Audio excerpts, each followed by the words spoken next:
G'day, Tragic here, and for those of you who don't follow the greatest sport on earth, I went all the way up to Melbourne for the holiday to watch my team in the grand final, and we didn't just lose, we were pulverized, we absolutely were thrashed. So I was very depressed, so I did a bit of retail therapy, and I picked up Goop.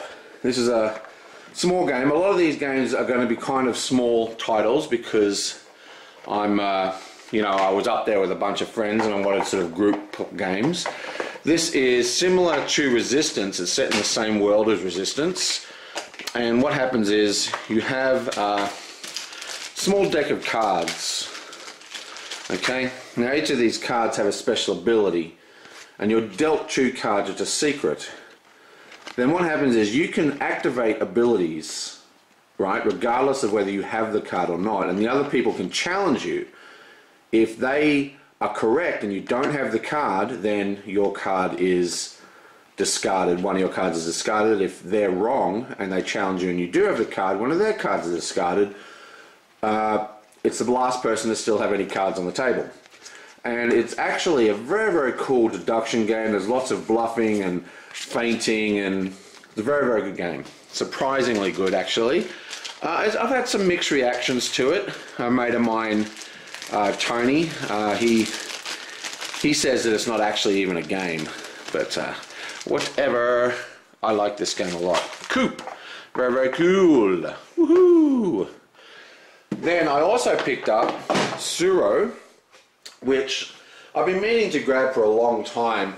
There is another version of Tsuro which has like a sort of ship theme, and I had the option of buying that. It always looked nicer to me, but I thought in the end just go with the raw version now.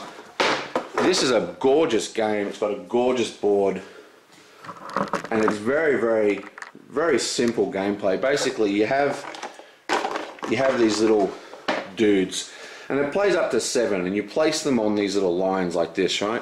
And then what happens is you've got a hand of 3 tiles, and you just play a tile, and whatever this line, this path, your little guy goes yoop and moves along that path, and you just keep playing, and the board fills up. And if you ever place a piece and your guy goes meow and goes off the edge of the board, you're out of the game. And that's all it is. Very, very simple. Just place a tile. There's one little tricky rule with the dragon tile, which I won't go into, but it's just a turn order kind of thing. It's this tile here. But very, very cool game. Very fun. Plays up to 7. It's a great filler game. It doesn't take a lot of brain power, but it's one of those games where it's sort of got like a perceived level of control. There's not as much control as the player thinks they have. So yeah, that was a very, very good game. Very fun. Coop, very good game, very fun. But the big kahuna, Doomtown, bitch! That's right, Doomtown. This is fantastic old CCG that has been reprinted by AEG. They even give you some fancy little player aid boards, which no one would ever actually use. Ridiculous manual, because this is one of the more complex CCGs that came out. I mean, it's not up there with Middle Earth kind of complexity, but it's still pretty complex. And I've built up 2 of the standard decks. These are just the decks that came. These are just some of the decks that came with it. I have to sleeve these and all. Yeah, this is the Lawgiver deck, whatever they're called. I mean, no, this is the Clown Posse or whatever. Okay, so what happens is, it's a very thematic game. You have all these characters, and they're all on spades, right? And then you have on diamonds, I think it is, or you've got a joker. Then you've got on diamonds, these are like locations, and you actually build up your town. It's even got adjacency rules. It's actually physical locations. You can get deeds to mines out of town, all sorts of cool stuff. And you fight for control of these places. You've also got, what they call, I think it's called swag or something. I can't remember exactly what they call it, but they're basically items and spells. These are spells. hexes in this case. And it's a very, very complex game, but one of the more interesting aspects is that you actually have, in a way, you've got two hands. You've got your play hand, and then you've got what they call a draw hand, where this is like a Netrunner ID, where basically you draw X cards and you turn and you make little poker hands out of it, and that determines who's going first, who wins shootouts, and then you've got all these ways to modify these draw hands. Very, very complex game, really fantastic game, and a good mate of mine, Database Zero, has something to do with it. I'm not quite sure exactly. I know he does the Lackey plugin, but I think he's actually got something to do with the redesign of Reloaded as well. I really should ask him about that at some point. But either way, extremely excited to play this game. And I will do a video on this game because, like I said, this is one of the more complicated card games, and I've already been asked quite a few times by various people to do a video on it. So I will. That's Doomtown. I actually have a second copy of this in the mail, but I just saw this in the store, so I thought, damn it, let's get it.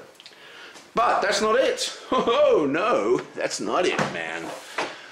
When I got home, I also had 2 What's in the Boxes. So let's see what we've got. Because I was away for almost a week, this was actually opened, and God knows why it was open, but someone had opened it. And as you can see, it is the Among the Stars Kickstarter. This is the Ambassadors expansion. This is the promos. That's all the promos. So basically it's just a zillion more cards.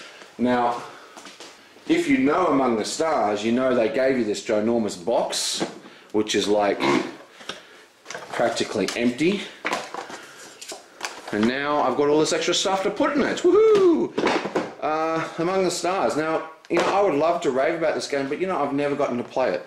Not once. I bought it and then I saw the Kickstarter was like 25 bucks or something ridiculous to get all the promos and extra cards, so I thought, may as well, but I still haven't actually got this to the table. Partly because it requires 4 people, I think. Like you need like dummy players if you play with less than 4 or something like that. I'm not quite sure. It's been a while since I read the rules. But it does seem interesting. So, pretty excited about that. Not nearly as much as Doomtown, but that's not all, is it? No. Boom! Another box sitting on my doorstep. I probably need a scissors for this one. Yeah, so let's see what else we got. What other joys have been bestowed upon me? Oh, look at this. Beautiful. All my copies of Dragon Slayer. I should have 5 of these. Bam. This is a cool little game. Another Kickstarter. It was like $10, so I told my mates, oh look, there's this Dragon Slayer Kickstarter, 10 bucks for a game, and everyone just said, oh, get me a copy. So I've got one for many people in my group. Now this is basically a push your luck dice game, similar to a lot of these little small box games. Ooh, very excited for this one. I can find the fancy dice. So, you know, like if you played zombie dice or Cthulhu dice, similar kind of idea, you know, you're rolling for matches and stuff and you're winning cubes, and you've even got these little fighters. Like I said, it's been a while since I read the rules to this as well, but yeah. Dragon Slayer. That was awesome. Plus a whole bunch of spare copies. If my mates still don't want them, I'll give them away on my channel. See what they have to say about that. But, so Dragon Slayer, Among the Stars, Coop, Tetsuo or Suro, and of course Doom motherfucking Town. Oh yeah.